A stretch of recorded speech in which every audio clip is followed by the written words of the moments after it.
I previously covered Meerloo's chapter on loyalty, the turncoat in each of us, with the key takeaway that blind loyalty to the greater society serves destructive ends. Returning to the central theme of his work, mental coercion, or how the free-thinking human mind can be transformed into an automatically responding machine susceptible to any suggestion and the control of the tyrant or totalitarian state, Meerloo turns to potential solutions or aids for this battle of the mind in Part 4, In Search of Defenses. In Chapter 16, Education for Discipline or Higher Morale, under the heading The Role of Education, Meerloo writes, "The child's formative years are spent under the guidance of first parents and then teachers. Jointly they influence his future behavior. Since the Renaissance, the ideal of universal scholastic training has made steady gains, but today we unwittingly tend to mold minds into a prefabricated pattern and to give our students the illusion that they know or have to know all the answers. The fallacy of such half-education is that the so-called alphabetics, in contrast to those who cannot read, may become better followers and worse thinkers. In essence, as Meerloo argues, there is a direct association, or correlation if you will, between literacy and the capacity to be propagandized. We must become more aware of the involuntary pressures an educational system can impose on us, and their possibly dangerous effects on the future of our democratic society. The actual strategy of keeping people as permanent students under prolonged supervision is a help to totalitarian indoctrination. The form of education which sets a premium on dependency, which over-controls the child, which makes a moral appeal through punishment and provoking a sense of guilt, which overrates mechanical skills and automatic learning. This form of education kneads the brain into a pattern of conformity, which can easily be turned into totalitarian channels. This is even more the case in regard to the disciplinary training of soldiers. Such rigid education glorifies good behavior far too much. Imitation and conformity are approved at the expense of spontaneous creativity, thinking for oneself, and the free expression and discussion of dissenting ideas. The paradox of universal literacy is that it may create a race of men and women who have become, just because of this new intellectual approach to life, much more receptive to the indoctrination of their teachers or leaders. Do we need conditioned adepts or free-thinking students? Beyond this, our technical means of communication have caught up with our literacy. The eye that can read is immediately caught by advertising and propaganda. This is the tremendous dilemma of our epoch.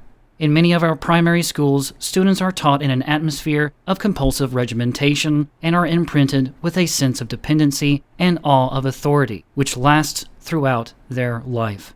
They never really learn to think for themselves.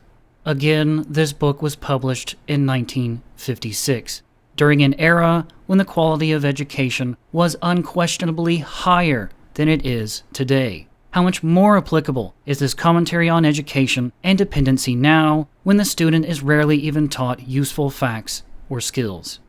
But concerning actual solutions in education, Meerloo writes, "One of the most essential tasks of education for mental freedom is to prepare the child for mature adulthood by teaching him to see the essentials and by teaching him to think for himself. There are several fields of interest through which the capacity to think for oneself may be developed. For instance, the field of communication and the science of abstraction. A child's awareness of his own language, of the words he himself uses, as an expressive tool rather than as a set of grammatical rules, can lead him to inquisitiveness about other languages and other ways of thinking, and thus may lead him to the ability to think abstractly and to understand relationships. Our schools must stimulate inventiveness and self-activity too, through such subjects as carpentry and designing. Creative play with concrete objects also develops the child's capacity to abstract and to generalize, making it easier for him to absorb the abstractions which underlie all mathematics. History is a subject which is not learned by memorizing facts and dates, but through mutual discussion. It has to start with the concept of personal lifetimes and personal history. It is better to give a child a printed report of the history of yesterday and ask for his comments and opinions on it, or better to promote individual thought by letting him search for background information in a library or museum, than to ask him to memorize facts. In this way, the learning of history can become an adventure. And the following passage is especially appropriate given our one-size-fits-all approach to education that is so rampant today. We can also revise the system that risks so easily rearing mediocre people who fit into a pattern of mediocrity. Different children must be trained and educated differently. Each one has his own internal timetable. Each one will have his own life adjustments. Why should we compulsively do to our children what we would never do to the flowers in our gardens? Every plant is allowed to attain its own natural size. Our current scholastic practice stimulates ambition in a few children, but stifles it in others. Instead of promoting cheating by our rigid examination rules, why do we not allow children to help one another in the solution of common problems? Very often, children can teach each other what the teacher cannot. Think for a moment of the child especially sensitive to the boredom of some of our contemporary schools. It becomes either a conformist, full of good marks and no original thoughts, or a rebel, ripe for the child guidance clinic of today, and possibly for the totalitarian state of tomorrow.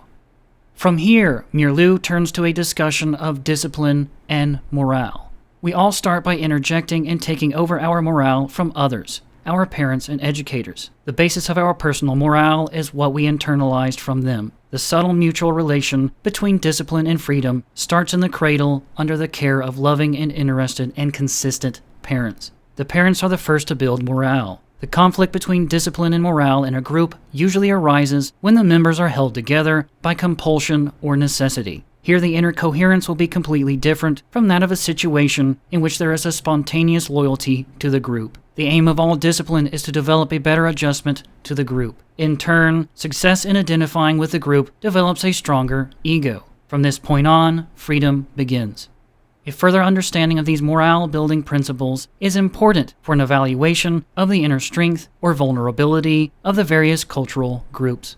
We may expect, according to our experiences in psychotherapy, Meerloo is speaking as a psychoanalyst, that where too much discipline or even slavery prevails, the inner cohesion of the group will be very different from that of a group respecting and holding the individual in high esteem. Yet we have found men even in the armies of totalitarian systems who exemplify high morale. I call to mind those Japanese soldiers who, without any tie with the mother country, stuck to their lonely posts for years after the war, as though the emperor and his generals were still looking at them. This tells us something about the consistent love, security, and dedication they received in the first 6 years of life. This contrasts perfectly with the perspectives of Cassioppo and Patrick, who address the loneliness epidemic in terms of group cohesion, disparaging as they do the lonely individual. As Meerloo continues, when we want to train a soldier to resist brainwashing, we have to give him antidotes against mass suggestion. We have to teach him to make up his own answers and to criticize his teachers. We must train him in negative suggestibility and emphasize the courage to reject emotionally pleasant reasoning when it does not seem truthful. Above all, we have to repeat such lessons many times to make a self-confident individual out of a recruit. Against the daily barrage of suggestions, we have to provoke individual criticism. All this has to be done in addition to making the soldier familiar with the concept and implications of brainwashing. Again, Meerloo proposes a culture in which the individual is valued enough to be taught to think for himself. And it is not necessarily a matter of avoiding conformity altogether, but of avoiding unquestioned or blind conformity. While I am critical of Meerloo's constant call to democracy, as if it is some ultimate good, who is the clear enemy of democracy here? The leader or group that pushes conformity at every turn, never allowing or wanting you to question its values or motives. And this is a little longer than I originally intended, so I will leave it off here, jumping straight back in next time with Meerloo's discussion of courage. I hope to see you there.